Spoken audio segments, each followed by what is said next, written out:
This edition of the Impact Podcast is brought to you by ERI.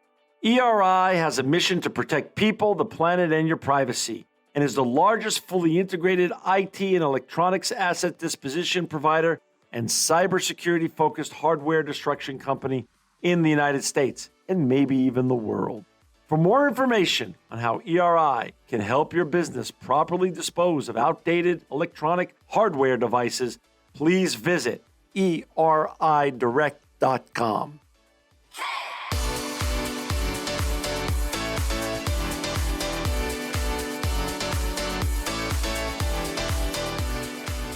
Welcome to another edition of the Impact Podcast. I'm John Shegerian, and I'm so excited to have with us today Ann Palermo. She's the CEO and co-founder of Aquacultured Foods. Welcome to the Impact Podcast, Ann.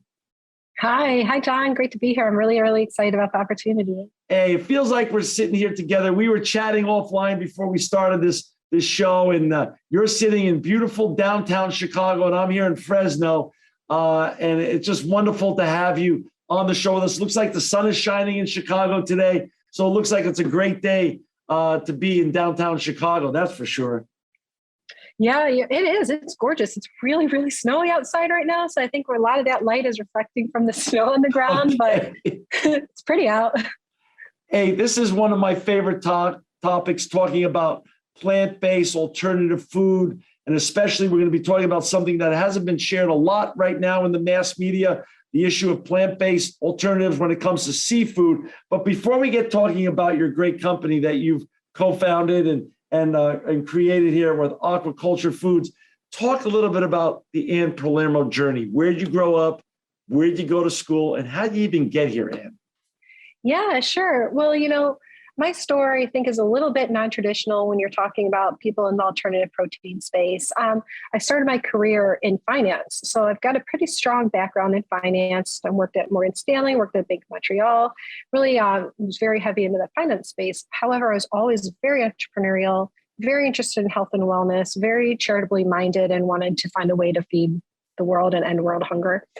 And so I decided to leave finance and go back to school and learned culinary innovation and food science and food tech. After that, I went ahead and I started my first CPG company. It was in the food and beverage space. And at this time, it was I developed some proprietary technology around the actual manufacturing process of chocolate. So that was a really fun experience. But again, it didn't really touch on, my true purpose, which is in the health and wellness space. And so I pivoted that to creating a healthy snacking platform. In that platform, I developed more proprietary tech around the manufacturing of a soft center, high protein candy that didn't use any kind of protein isolates. And so with that experience and the product development of that experience and learning about protein isolates and just food ingredients and how they work together, so when I started to get really interested in alternative protein space in general. And so as I was doing that and a lot of research to the alternative protein space and research and learning more about like fermentation science, that's when I started to get a true love and passion about what the capabilities are within that space. Fermentation is able to create very high quality proteins, complete proteins, minimally processed proteins. So they're really better for you. They're able to help you retain all naturally occurring proteins, fibers, micronutrients, and they're all bioavailable. So your body has the ability to digest and use all the vitamins, minerals, and proteins that are in these kind of fermentation-based proteins. And so as I started to learn more about them and experiment and test more about them, I was able to develop a really fantastic version 1 product. It looked, it touched, it felt exactly like seafood. And most importantly, it didn't taste like anything. And so when you think to yourself, how could a product that doesn't taste like anything be a benefit? Well, that is a key. It's actually a chef's dream because you don't have to mask any off flavors. You don't have to, a lot of products right now that can have to be highly processed because they have to kind of cover up an off taste. And in order to do that, a lot of extra fats and sugars and sodiums are involved. So you end up with a real long laundry list of ingredients, and some of them are great for you and some of them aren't. So there's a lot of pushback about what's going on and what people are putting into their bodies. And so by creating a protein that is very nutrient dense, very readily available, but doesn't have a flavor, means that we can add flavor to it with a gentle hand, very, very natural, very minimally processed, and ultimately really better for you. And then because there's less steps involved, in the long run, at scale, our products are going to be able to meet or beat price parity with traditional seafood. So I'm just absolutely blown away and excited about what it is that we're creating. And I just can't wait for those products to get out there for everyone to try. It's so exciting. So you were in college, you studied finance before you went into the finance world? Yeah. Yeah. Were you yourself someone who grew up or as a young adult involved with the exercise trends or the plant-based eating trends? Were you experimenting yourself in different types of way of feeling better and being healthier? And this is part of what the journey also it was what for you? Yes, definitely, 100%. I was very involved in health and wellness space. I can't say that I was like a bodybuilder by any chance, but I went to the gym a lot. I was there like 2 or 3 hours every day for several years. It just kind of became a happy place for me, and is kind of like that experience really leads you down the path of health and wellness, and what to feed your body and what kind of nutrients your body needs and how it works, and how everything works together, and really in order to enhance overall wellness and well-being as well. And so I think that is where my true interests, passions, and drive for this kind of industry really began. We've seen the rise of plant-based alternatives and the massive success of Impossible, of the Just Egg people, Beyond Meat, and others. Why did you choose all seafood versus protein categories like burgers or chickens to go into? Yeah, that's a really great question, and one that I have been asked before. And, there's a whole lot of reasons. Let's start in general with just ocean health. Right now, 90% of wild fisheries are categorized as being overfished. 170 countries are left with unmet demand for seafood. And on top of that, expected demand is still expected to increase by 30%.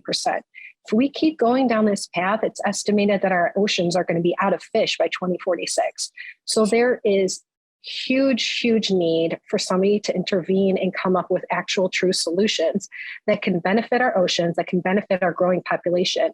On top of everything that we need with ocean health, there's also global populations expected to increase by 2 billion. We're approaching 10 billion people on this earth by 2050.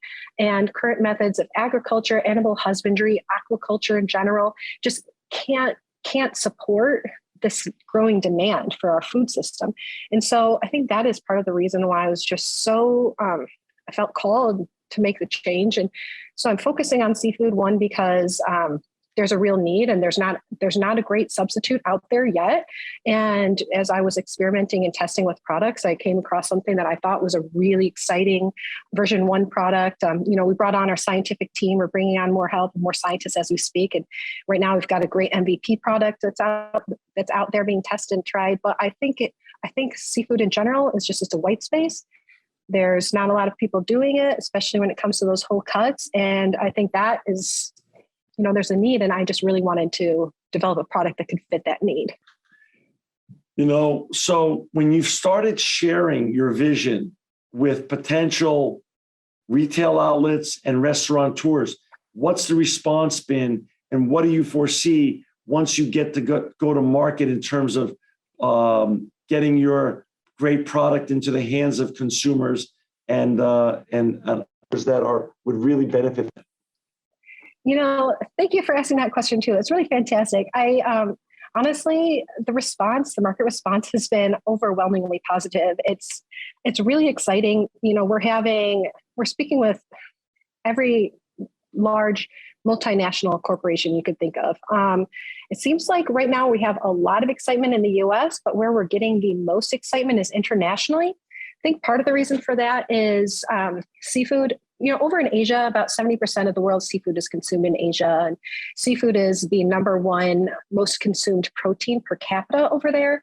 And so when you start looking into a population that is growing, and its number one protein that is being consumed is dwindling. You've got the ever present need is just more in the light, and so you see it more, you want to act more. And because of that, when these companies and these corporations and this population sees what it is that we have out there, they are reaching out and they want to talk with us and have a conversation, and they're trying it. And when they try it and taste it, that's when we really win them over. So got it. So when you started the company, where did you go out as a young entrepreneur and share your vision and start raising capital from? How did that go? Because that's always a challenging part of being a young entrepreneur without a huge track record behind you. Now, you came out of finance, so I assume you knew how to put together a business plan and also put together spreadsheets and forecasts. But how did that work in terms of raising capital? Yeah, that's great. So you're right. I do have that finance background, which I really think helped a lot because I could kind of understand what I needed to know and what I needed to have in place prior to beginning the fundraising process. At the same time, I'm a second-time founder, and having that experience, knowing what to do, what not to do, knowing and understanding how to put together a product roadmap, what we need to do, why we need to focus on food service, why we need to focus on retail, how we're going to bring the two together in order to have a really strong action plan. I think being able to put all that together is really, really significant and really impactful when it comes to our sales story. However, I also want to say that when I first started it, my co-founder, Brittany Chibi, and I, we got accepted into a business accelerator. Big Idea Ventures had I believe it's called their New Protein Fund. So they invested in us and they put us through their accelerator program. And kudos to them, because I think it was a really valuable opportunity and experience for us. But as we grew our company, that initial investment really helped us to put the right pieces together in order to create a really strong product, really strong opportunity. And then we started to get a little bit of early press, and then we started to speak on some more panels, and we're a part of Future Food Tech's Alternative Protein had like a pitch day. They were really great for us. And then we spoke and did a pitch slam for Good Food Institute. And my goodness, Good Food Institute, what an amazing, amazing resource for anybody in the alternative protein space or anybody just interested in learning more. They're a free resource. And I think all these, just having access to all these people and opportunities come together and really, really helped us to amplify our message. For our listeners and viewers who just joined us, we've got Ann Palermo. She's the co-founder and the CEO of Aquaculture Foods. To find Ann, her partner, and all of the great work they're up to, go to www.aquaculturefoods.com. And you are right now in the scaling phase. So you're trying to not only hire food scientists and microbiologists, but you're also looking for chefs and restaurateurs out there that want to test your product. Is that not so? That is, yeah. So we're excited because we're trying to bring together a really strong scientific team, a really strong team of culinary scientists and chefs in general, because, we're doing a lot of really exciting, cool R&D stuff. But at the end of the day, we're food. And so we want to develop really fantastically delicious food that's going to help feed the world sustainably. And the best way to do that is to bring together the best people that are not only brilliant at what they do, but are a really great culture fit, because we are nice people that like to work with other nice people. Well, I like that. We're nice people that want to work with nice people. That's a great way to build a culture, by the way. I mean, like, honest to gosh, it just says it all. I love your offices in downtown Chicago, the wood, the brick. How many employees do you have currently? Right now, we only have 4 full-time employees. We have some consultants, and we are in the middle of hiring and bringing on a couple of more people as we speak right now. Hopefully by June, we'll have about 10 hires. So we are very actively searching. You're very young and you already have success in your past, and now you've got a big idea. Who do you look to for inspiration? Who are some of the entrepreneurs out there that have inspired you, that you hope to follow in their path, and how they've not only created a business that works, but scaled it, but also been good along the way and kept their reputation in terms of character and integrity on the right side of the street? Yeah, well, there are so many people. It's hard to name any in particular, but let's see here. Just from reputation only, because I've never met him, but Ethan Brown seems really fantastic, really fantastic person. I'm really fortunate enough to know Chuck Muth, who is incredible man. So he's definitely an inspiration. He works with Ethan at Beyond. I'm a huge fan of Bruce Friedrich at Good Food Institute. What a guy! Shout out. Hi. But entrepreneurs, there's so many really fantastic, fabulous people, especially when you're in the alt protein space. It seems like there's a lot of really just like mission aligned people that are trying to, do well by doing good. Yeah. And I sense and I feel, but you tell me if this is a correct statement or not, that it's not a zero-sum game. There's so much room to grow. It would be more of a collaborative trinity of the all-protein, plant-based entrepreneurs that would sort of want to help push and pull everybody else forward that's interested in this space, because there's so much to accomplish out against the other forces that exist. Is that a true statement? It is so true. It's so true. When it comes to, for example, alternative seafood, the oceans is a $1.7 trillion opportunity. Alternative seafood in general is $550 billion opportunity. No one company is going to handle it all. 10 billion people on the earth are going to eat 3 times a day. There's room for everybody. And that expression, rising tide lifts all ships. Well, nowhere is that more true than an alternative seafood.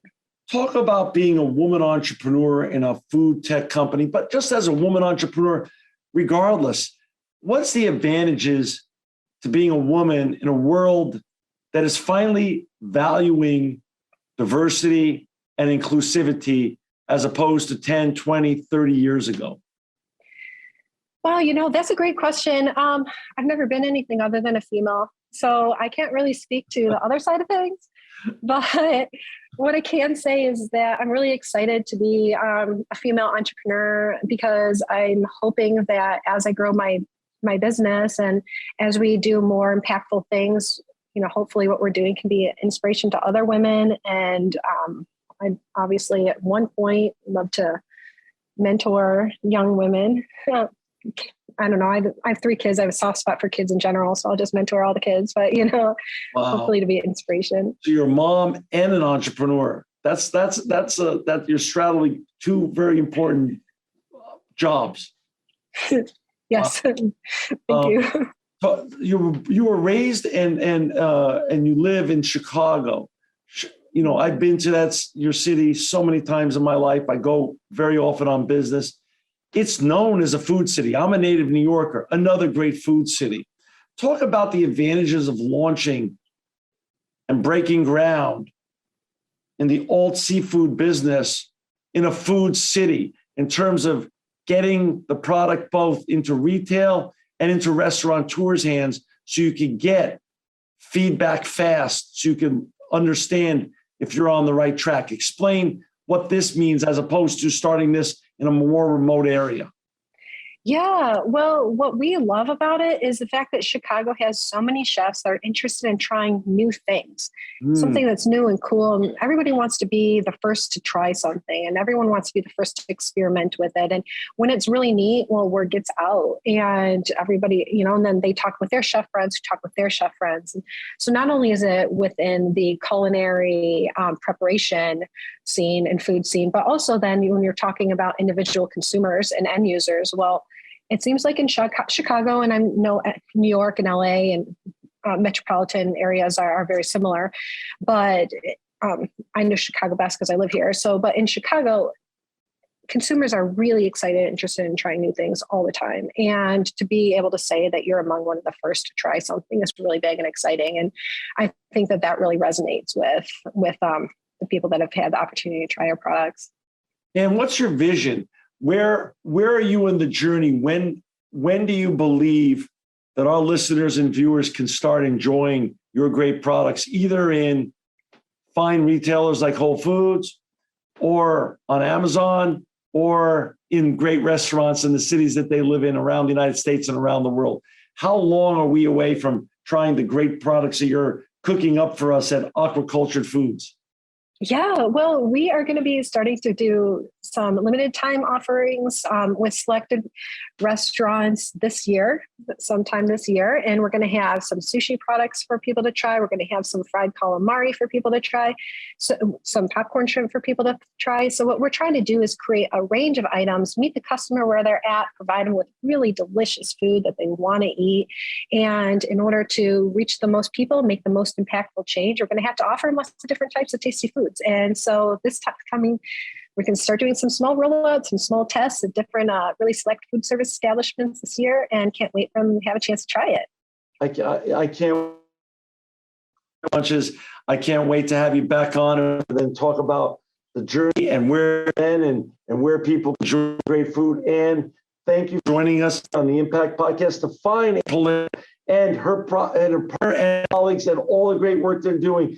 Please go to www.aquaculturedfoods.com. And Palermo, you're making a great impact. You're making the world a better place. Thank you for joining us today on the Impact Podcast.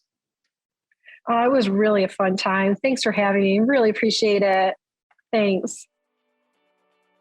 This episode of the Impact Podcast is brought to you by Closed Loop Partners. Closed Loop Partners is a leading circular economy investor in the United States with an extensive network of Fortune 500 corporate investors, family offices, institutional investors, industry experts, and impact partners. Closed Loop's platform spans the arc of capital from venture capital to private equity, bridging gaps and fostering synergies to scale the circular economy. To find Closed Loop Partners, please go to www.closedlooppartners.com.